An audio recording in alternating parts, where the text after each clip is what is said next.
Hi guys, welcome to my channel. आप सभी लोगों का हमारे चैनल में स्वागत है।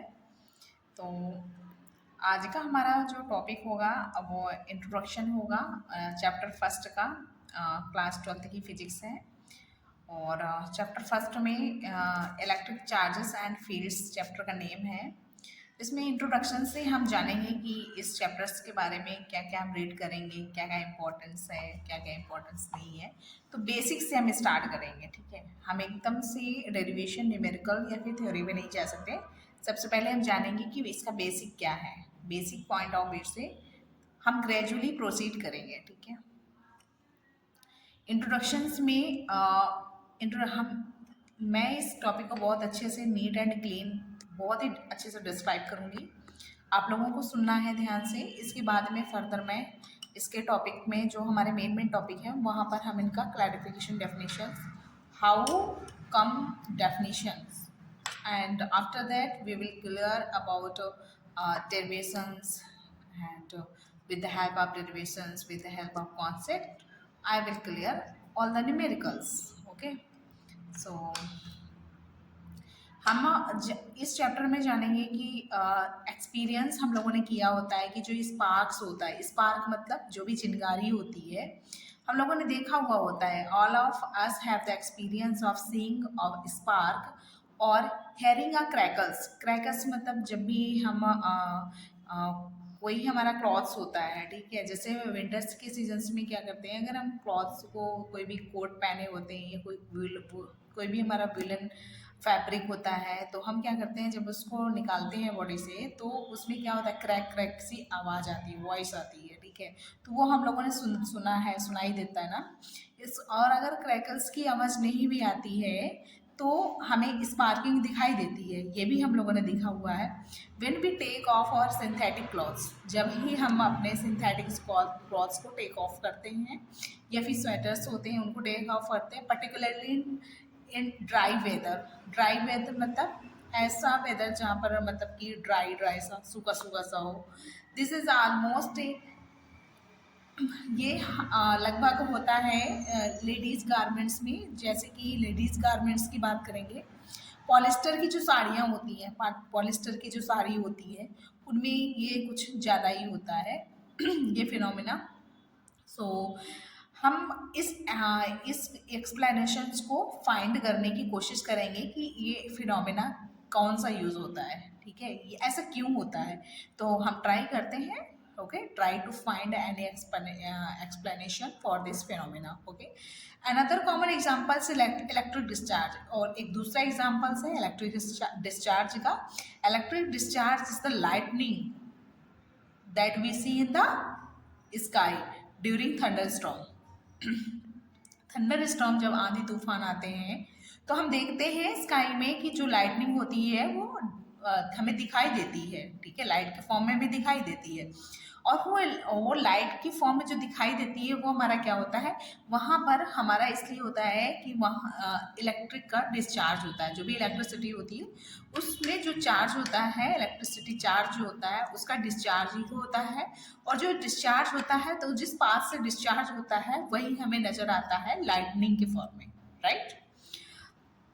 We also experience a sensation of an electric shock. हम लोगों ने एक्सपीरियंस भी किया है कि जो इलेक्ट्रिक्स के झटके होते हैं, बिजली के जो झटके होते हैं, शॉक्स होते हैं, शॉक इधर while opening the door of car, या तो हम कार के डोर को ओपन करते हों, या फिर कोई भी holding the iron Bohr's of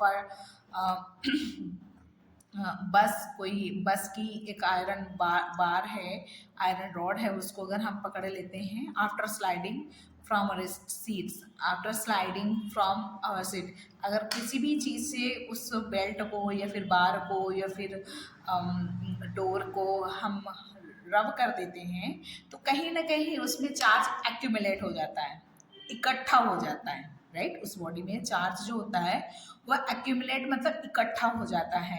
तो the reason of this experiences is the discharge of electric charge through our body. मतलब जो इसका एक रीज़न है, मेन रीज़न क्या है, the discharge of electric charges, the discharge of electric charges through our body, हमारी body से होते हुए इलेक्ट्रिक चार्ज का डिस्चार्ज होना ही यही इसका एक रीज़न है। विच वर्क एक्यूमुलेटेड, जो कि एक्यूमुलेट हो चुका था। कब हो चुका था? जब हम इसको क्या किए थे, जब हम इसको रब किए थे, दो सरफेस के, जब दो सरफेस को आपस में रब करते हैं, राइट, जब दो सरफेस को आपस में रब करते हैं तो एक बॉडी का चार्ज दूसरे बॉडी में ट्रांसफर हो जाता है, और जिस बॉडी का चार्ज दूसरे बॉडी में ट्रांसफर हो जाता है, जिसमें कलेक्ट हो जाता है, जिस बॉडी में चार्ज एक्यूमुलेटेड हो जाता है, इकट्ठा हो जाता है, उस बॉडी में कैसा चार्ज आता है? नेगेटिवली चार्ज बॉडी हो जाती है। ओके, और जिस बॉडी से चार्ज जाता है दूसरी बॉडी में, जिस बॉडी से जाता है चार्ज, वो हमारी हो जाती है पॉजिटिवली चार्ज। क्यों? क्योंकि इसने डोनेट कर दिया और उसने क्या किया? एक्सेप्ट कर लिया। ओके, मान लीजिए जैसे कि हमने आपको 5 रुपये दी है, ठीक, तो हमने आपको 5 रुपये दिए तो हम पर कैसा चार्ज आ जाएगा? पॉजिटिव आ जाएगा। बट जिसके पास रुपये चले गए वो हो जाएगा नेगेटिवली चार्ज, बिल्कुल उसी तरह से। ठीक है, तो यही हमारा एक रीज़न है कि जो डिस्चार्ज ऑफ इलेक्ट्रिक चार्ज, जो इलेक्ट्रिक चार्ज है उसका जो डिस्चार्ज है थ्रू आवर बॉडी, यही एक कारण है इन सारे रीजन्स का, यही एक फिनोमेना है। You might have also heard, आपने ये भी सुना होगा कि this is due to the generation of static electricity, यही एक रीज़न है स्टैटिक इलेक्ट्रिसिटी की जनरेशन का। स्टैटिक इलेक्ट्रिसिटी कहाँ से आई है? स्टैटिक इलेक्ट्रिसिटी यहीं से आई है।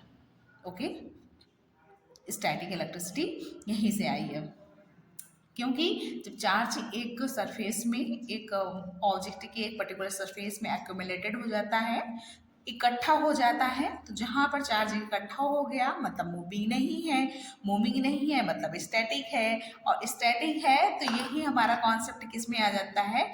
स्टैटिक इलेक्ट्रिसिटी में कॉन्सेप्ट हमारा जनरेट हो जाता है। तो हम कहेंगे कि स्टैटिक इलेक्ट्रिसिटी का कॉन्सेप्ट कहाँ से आया? तो हमारा स्टैटिक इलेक्ट्रिसिटी का कॉन्सेप्ट यहीं से आया है। डिस्चार्ज, पहले rubbing two body, charge accumulated on one body, after all discharge of an electric charge through our body, and after that इसके बाद में static electricity का generation. So this is preciously the topic we are going to discuss in this chapter. And next chapter, static means anything that does not move or change with time. Static means होता है कि कोई भी object है वो move नहीं करता है, ना ही वो टाइम के साथ बदलता है। क्या बोला मैंने? एज स्टैटिक का मीन्स होता है कि कोई भी हमारी एनीथिंग डज नॉट मूव और चेंज विद टाइम।